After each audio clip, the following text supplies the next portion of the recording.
striving for a brighter future. How can we create a sustainable world worth living in? A world where prosperity and climate neutrality go hand in hand.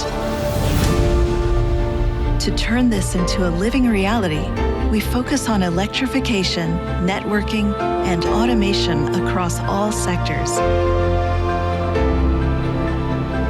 This is our vision, the all-electric society. At its heart, PLCnext technology. Intelligent solutions driving the energy transition. Data-based automation boosting efficiency and sustainability. Security solutions protecting our critical infrastructure from cyber attacks. Let's shape the future together and transform tomorrow's world today.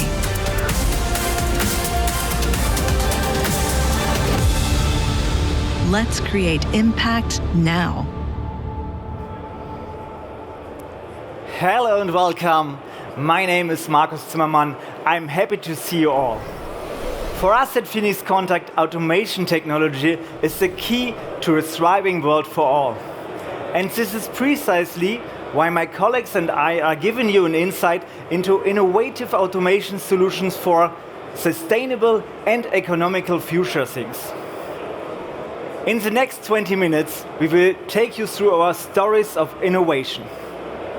How we are using intelligent energy management to drive the energy and mobility transition and save costs at the same time. How existing installations can be easily and gradually digitized. And last but not least, how we protect critical infrastructure from cyber attacks. Let's get started. My topic is intelligent energy management, and I would like to take you with me to the airport in Brussels in Belgium, or more precisely into their enormous parking garage. You see, e-mobility is an important topic in Brussels due to the increased number of electric vehicles. Our charging infrastructure must rapidly change. But before we go deeper, and I know how we all love questions to the audience, but please, help me a little bit with that. How many of you have ever driven an electric car? Great, that's already positive. That shows that the expansion of our charging infrastructure needs to go even faster. In Germany, we have already 1.5 million registered e-cards, and they are going to be 5 times more by 2030. That means we need intelligent systems and solutions to be able to optimally charge all electric cars, taking into account the available energy. So, and this is exactly what we solve with our customer Interparking, which operates a very large charging park at Brussels Airport. And in terms of a successful mobility transition, our customer is on a mission to improve the quality of urban life in different areas. But more on that later. So what exactly was our challenge here? At Brussels Airport there are several parking garages and already 674 spaces for e-cars. Imagine all charging points are charged with full power at the same time. There would be an extremely high energy demand. I mean, every car can be charged, but the operator will precede a critical point of power limitation.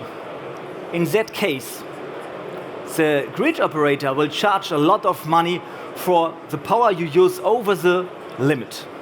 These fines caused by so-called peak loads must be avoided. Interparking was looking for a solution to this challenge, and this is why we have developed our Mint energy management based on PLCnext technology. Our mission at Interparking is to facilitate mobility and high-quality car park services in shopping centers, cities, airports, and hospitals, for example. Currently, we are operating in 9 countries with about 1,009 car parks. So for our Brussels Airport car parks, we chose Mint Core, since we have a lot of charging stations here and a limited capacity, and we need to balance those in all the zones that we have to accommodate all our clients.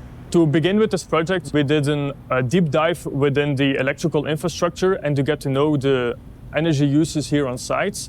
Working together with PLCnext technology and Mint provides an energy system which is really well working.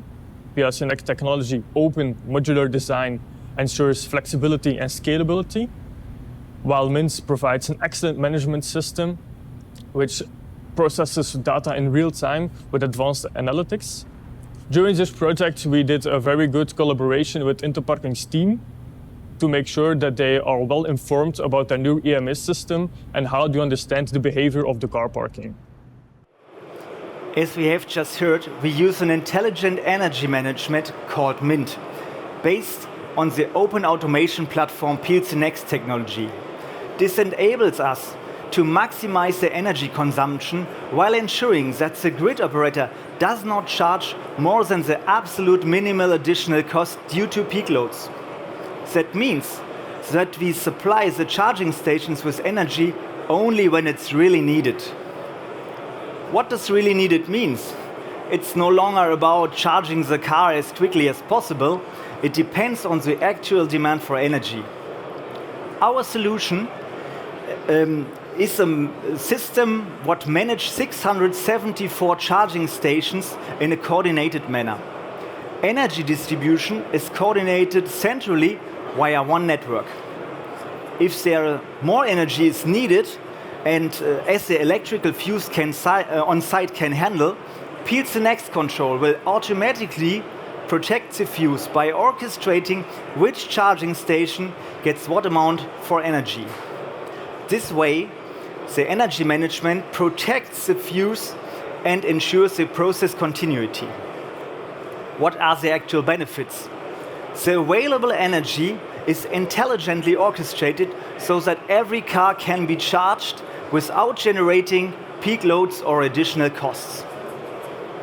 However, the version used at Brussels Airport, Mint Core, is just the beginning. The installation today is a very solid base that improves numerous opportunities for further optimization. By integrating renewable energy sources and applying AI-driven optimization in real time, we can operate the whole installation more efficiently, more cost-effective, and with a smaller CO2 footprint. Enter Mint Advanced, the next level in our energy management.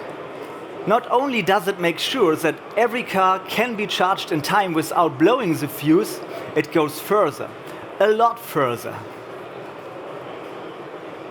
Electricity price and weather forecast are then integrated.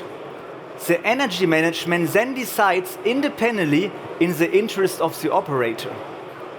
If the sun shines in the morning, self-generated electricity is used. If the weather forecast predicts that it will be dark and cloudy all the day, the system knows the right time or the best time to purchase electricity from the market. If the sun shines continuously and there will be a plus of energy, this will be stored for later. Let's summarize. Intelligent energy management helps to avoid expensive peak loads, saving operators money.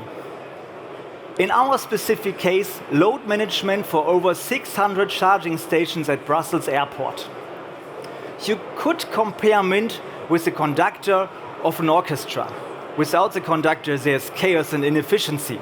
But when he managed to get all instruments are playing the right notes at exactly the right time, it will turn into a beautiful symphony. Now it's up to you if you want to hear the music. I can see some of you are thinking, what if I don't own a big parking garage at an airport? How does this apply to my situation? Don't worry. Every situation is different and has its own particular challenges. but that shows the strength of our Mint energy management. So, thank you for your attention.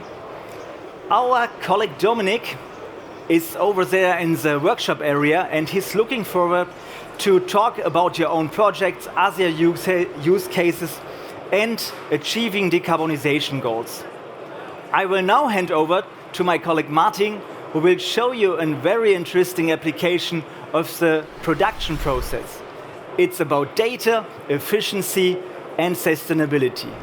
Martin, the stage is yours. I'm looking forward to it.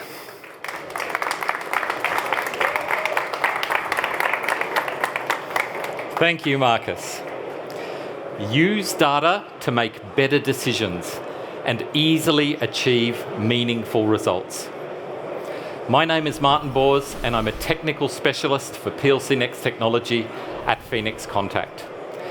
As Marcus has shown, intelligent energy management is an extremely important topic in the context of the energy and mobility transition.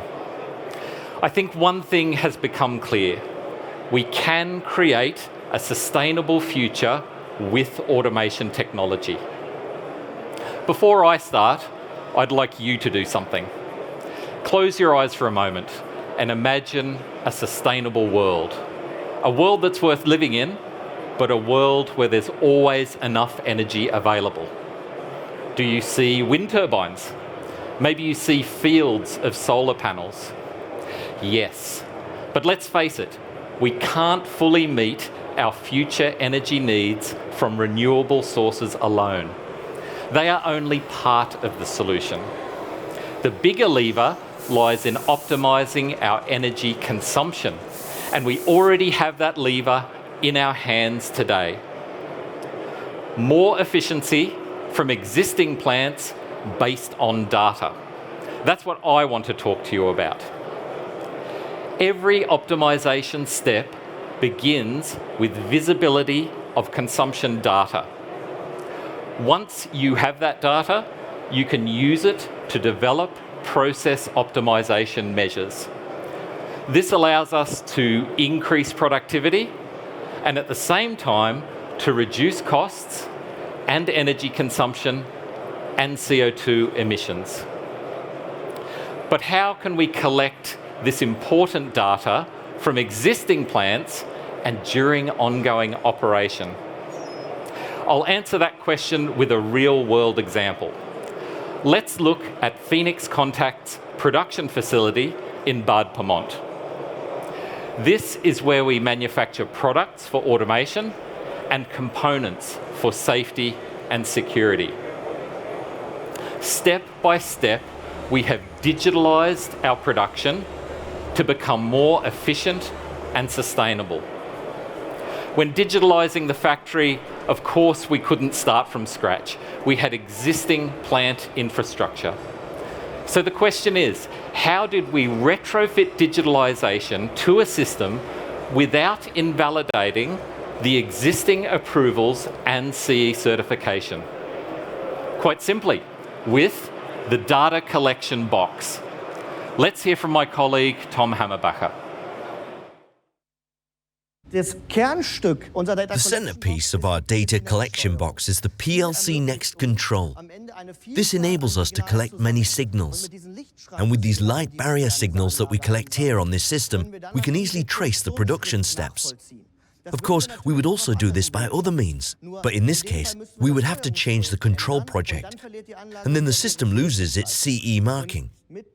And with this programmable logic controller, with our PLCnext control, we can not only collect the data, but also communicate with another controller and adapt a process if necessary. Now, how can we use data and our automation technology to become more efficient and to reduce energy consumption? In a nutshell, thanks to the open PLCnext technology ecosystem, we can network data from production with the building management. To be specific, 66,500 data points in the building and more than 10,000 data points in production. In other words, we are bringing together the OT world of machines and systems with the IT world.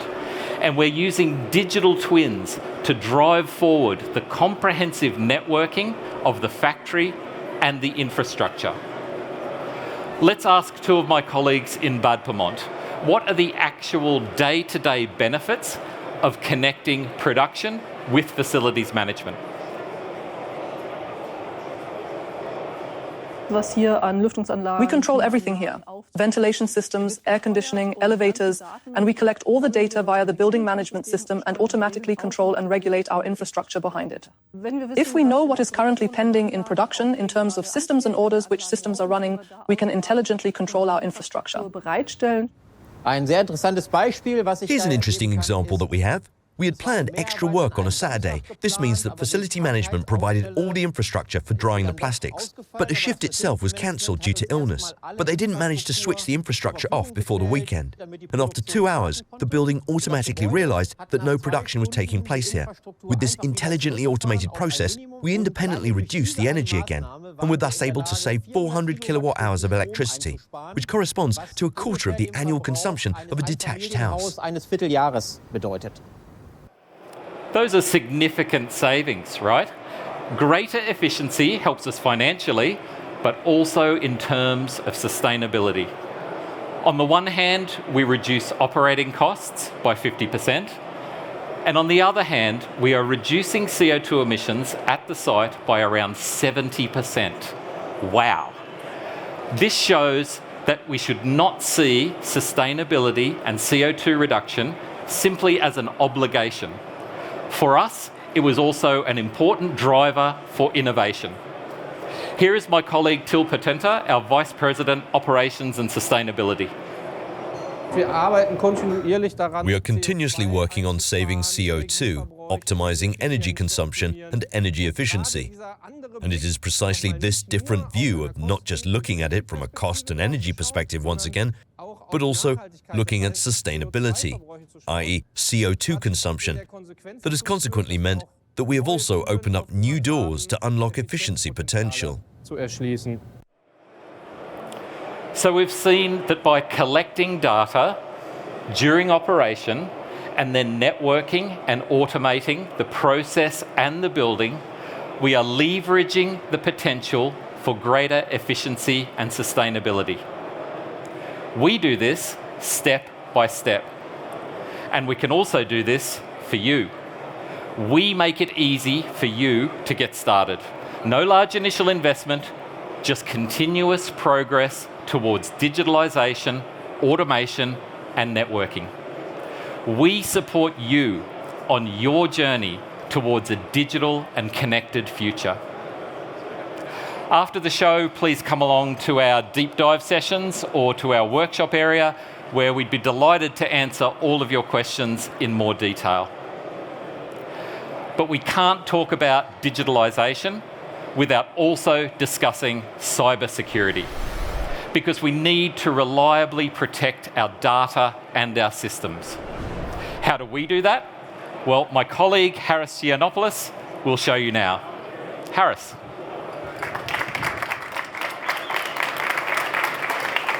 Thank you very much, Martin, for the introduction. Hello, welcome, all of you. My name is Harris Giannopoulos. I work in international sales at Phoenix Contact. My topic today is going to be cybersecurity. First, let me ask you this. How many, can cybersecurity be implemented within your system easily? With our knowledge, without expertise, at Phoenix Contact, we can make it easy for you. Let's start things off by thinking about the previous presentations. We learned that digitalization, networking, and automation are absolutely essential for a good energy and mobility transition. We need to intelligently control energy flow as well as reduce our consumption. How do we do that? By networking. The problem is that networking opens a door to cybercrime, and we need to protect ourselves from that. I would like to ask you, how many cyber attacks do you estimate we had to endure during 2023 alone? I will give you 5 seconds to think about your answer.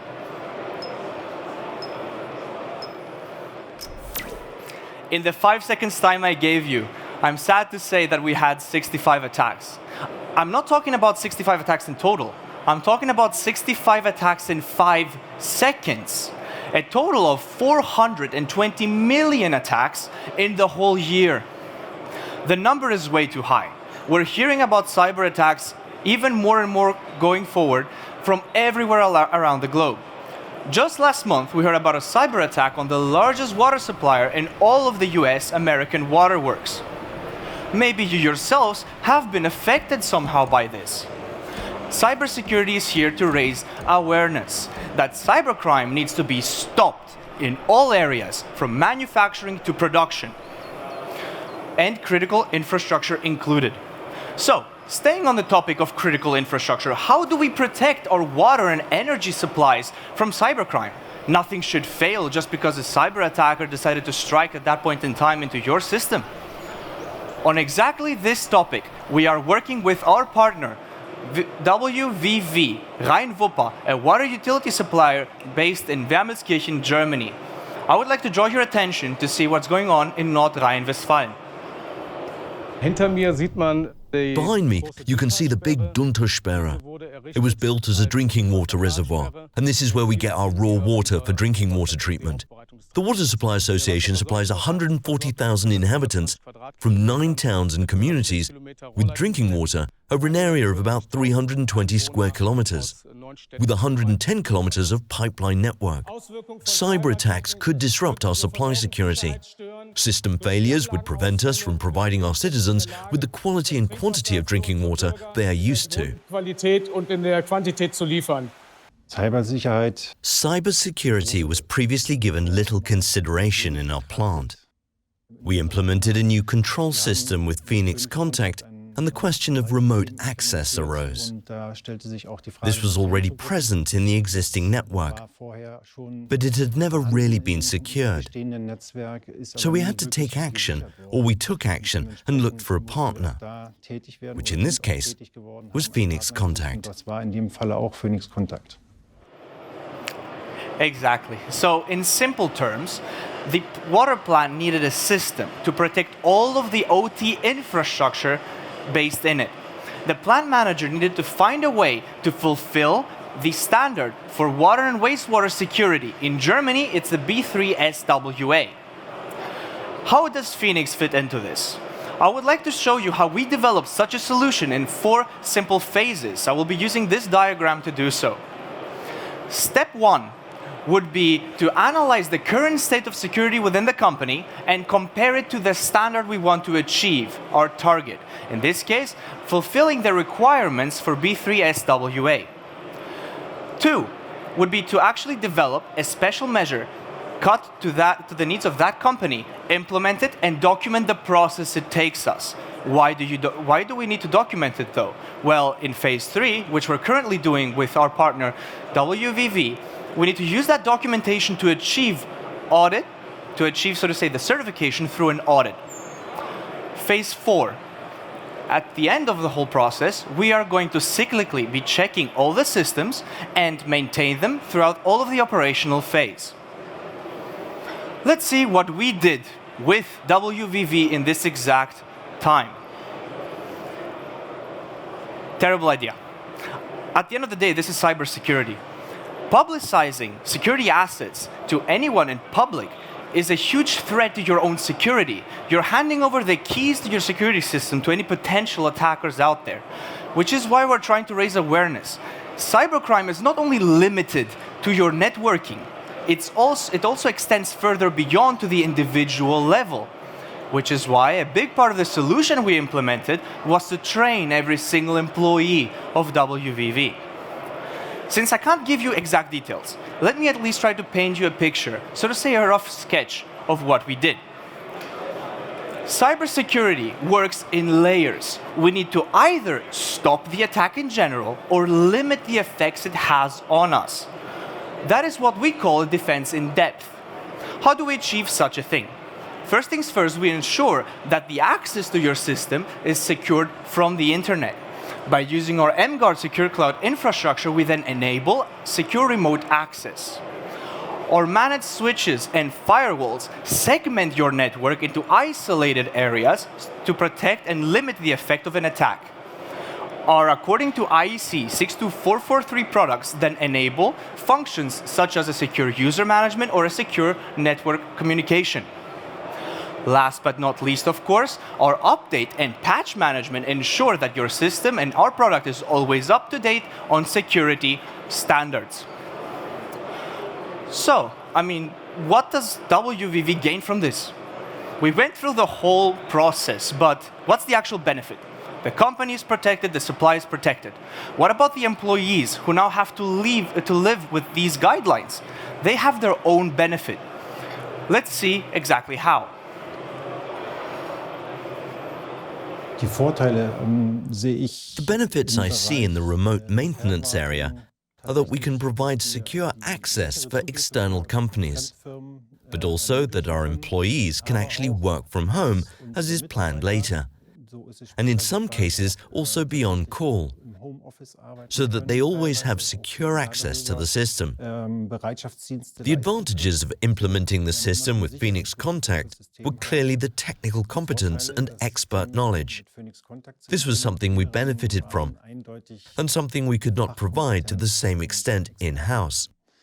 We therefore needed a reliable partner, and in this case, it was Phoenix Contact. Daher brauchten wir einen zuverlässigen Partner und das war in dem Fall Phoenix Contact. As you can see, it's a win-win situation for the company and of course the employees. Why are we talking about cybersecurity now? Why is it suddenly so urgent? Well, as we heard throughout this presentation, the amount of cyber attacks worldwide is increasing exponentially. This, of course, brings us to my second point. Due to the increase of attacks, guidelines when it comes to regulation have become very strict, including the NIS2. Where do we fit in? What can we do for you? Phoenix Contact provides a 360-degree security approach. We're already fulfilling the legal requirements of those guidelines. Cybersecurity is something we take extremely seriously, all the way from the product development stage. There, we're making sure the product is safely and, of course, certified, developed throughout the whole process, with cybersecurity being implemented from the start and not put in towards the end. Aside from the product, our experts are constantly developing network designs to fulfill your exact needs. All our products or our solutions are constantly monitored for any potential vulnerabilities to the network. In case something happens, we're very quick with reacting and catching it before it causes serious damage. Cybersecurity is a journey, a process that takes time to fulfill. Let's hear about it from my colleague Thomas Geis. Furthermore, IT security is a journey, not a destination. We can't freeze the status quo. The attackers are moving very, very fast anyway, and we're struggling to keep up. In that respect, we will always strive to ensure that our systems are state-of-the-art and that we continue to adapt them. Let's think back to the beginning of this presentation. My question to you was, can cybersecurity be easily implemented? The answer is yes, it can be without knowledge. We take a holistic approach to the topic. We advise you and develop products to fit your needs. These were our stories of innovation. We heard about energy management, process optimization, and of course, cybersecurity. All of them important topics as we strive towards a sustainable and of course, habitable world, the all-electric society. I want to thank you for paying attention. I want to thank you on behalf of myself and my colleagues. I want to also invite you to visit us all around the exhibition, in the workshop area in the back. Talk to us about how we can help you with cybersecurity issues, and all of the above were presented beforehand. Thank you again, and I wish you a beautiful day. Be inspired at the SPS 2024.